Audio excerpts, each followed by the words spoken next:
Bonjour à tous, c'est votre sœur Marie. Que le Seigneur vous bénisse abondamment.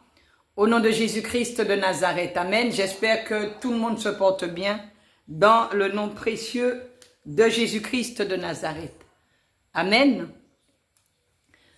Lorsque nous avons goûté au Seigneur, lorsque nous avons été touchés par Dieu, il y a beaucoup de choses qui se produisent dans notre vie et c'est là que le miracle opère. Je ne parle pas de miracle de guérison, je ne parle pas de ce genre de miracle. Je parle du miracle personnel.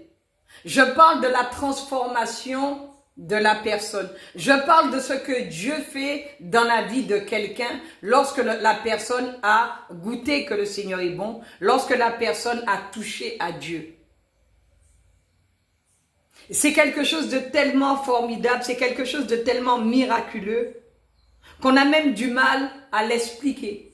Mais une chose est sûre, c'est que lorsqu'on a goûté que le Seigneur est bon, lorsqu'on a été touché par Dieu, les choses ne peuvent plus être de la même façon dans notre vie.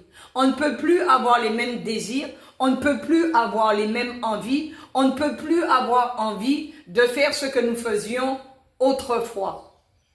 Amen. Prenons notre Bible dans le livre de 1 Pierre chapitre 2.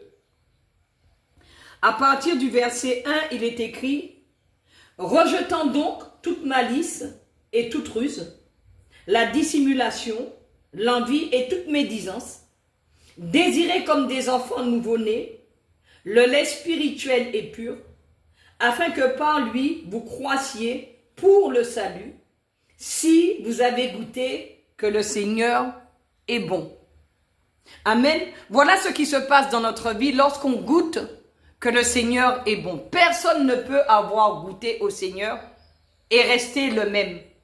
Personne ne peut avoir goûté au Seigneur et faire toujours les mêmes erreurs.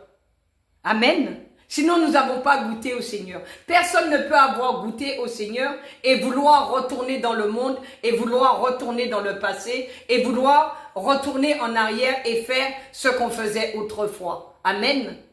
Lorsque nous avons goûté au Seigneur, nous ne pouvons avoir qu'une seule envie, c'est aller de l'avant, c'est de continuer avec lui et c'est rester constamment avec lui au nom de Jésus-Christ de Nazareth. En tous les cas, c'est ce que je vous souhaite.